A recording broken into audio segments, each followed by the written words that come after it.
সমস্ত প্রশংসা আল্লাহর জন্য এবং রহমত ও শান্তি বর্ষিত হোক আল্লাহর রাসূল, তার পরিবারবর্গ এবং তার সাহাবীদের ওপর, এবং রহমত ও শান্তি বর্ষিত হোক কিয়ামত দিবস পর্যন্ত। আল্লাহ তাআলা সূরা বাকারার 272 নম্বর আয়াতে বলেছেন, তাদেরকে হিদায়েত করার দায়িত্ব তোমার নয়, কিন্তু আল্লাহ যাকে চান হিদায়েত করেন, এবং তোমরা যে সম্পদ ব্যয় করো তা তোমাদের নিজেদের জন্যই, আর তোমরা তো আল্লাহর সন্তুষ্টির উদ্দেশ্যে ব্যয় করো, এবং তোমরা কোনো উত্তম ব্যয় করলে তা তোমাদেরকে পরিপূর্ণভাবে দেওয়া হবে, আর তোমাদের প্রতি জুলুম করা হবে না। আচ্ছা, তখনকার যুগে মুসলিমরা তাদের মুশরিক আত্মীয় স্বজনদেরকে দান করা ঠিক মনে করতো না। তারা চাইতো যে তাদের মুশরিক আত্মীয় স্বজন মুসলিম হয়ে যাক।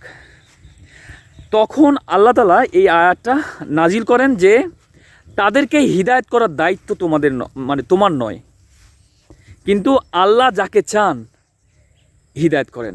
হিদায়েত করার মালিক তো আল্লাহ, আল্লাহ ছাড়া আর কেউ হিদায়েত করতে পারে না। এবং তোমরা যে সম্পদ ব্যয় করো তা তোমাদের নিজেদের জন্যই, কারণ তোমরা যে সম্পদ আল্লাহর রাস্তায় ব্যয় করো তার প্রতিদান, পূর্ণ প্রতিদান আল্লাহ তাআলা তোমাদেরকে দিবে। আর তোমরা আল্লাহর সন্তুষ্টির উদ্দেশ্যে ব্যয় করো, এবং তোমরা কোনো উত্তম ব্যয় করলে তা তোমাদেরকে পরিপূর্ণভাবে দেওয়া হবে, আর তোমাদের প্রতি জুলুম করা হবে না। আল্লাহ তাআলা আমাদের সবাইকে বোঝার মতো তৌফিক দান করুক, এবং আল্লাহ রাসূলের মাধ্যমে যা কিছু আমাদের কাছে পাঠিয়েছে তা গ্রহণ করা এবং তারপরে আমল করা তৌফিক দান করুক। সবাই 5 ওয়াক্ত নামাজ পড়বেন। সবাইকে আমার দিক থেকে 5 ওয়াক্ত নামাজের দাওয়াত। আর আপনার আশেপাশে যারা রয়েছে, আপনার বাবা মা, আপনার সন্তান, আপনার স্ত্রী, আপনার ভাই বোন, আপনার পাড়া প্রতিবেশী, আপনার আত্মীয় স্বজন, আপনার বন্ধুবান্ধব, সবাইকে 5 ওয়াক্ত নামাজের দাওয়াত দিন, এবং সবাইকে 5 ওয়াক্ত নামাজের মধ্যে নিয়ে চলে আসুন। আর এর প্রতিদান অবশ্যই একদিন আল্লাহ তাআলা আপনাকে দিবেন, যেদিন আপনি আল্লাহ তাআলার সামনে হবেন।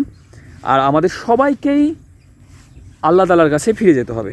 আমরা আল্লাহর কাছ থেকেই এখানে আসছি, পৃথিবীতে আসছি, এবং আল্লাহর কাছেই ফিরে যেতে হবে। সবাইকে আল্লাহ যেন আমাদের সবাইকে বোঝার মতো তৌফিক দান করেন, আমাদের সবাইকে হিদায়াত দান করেন, আমাদের সবাইকে সরল সঠিক পথে চলার মতো তৌফিক দান করেন।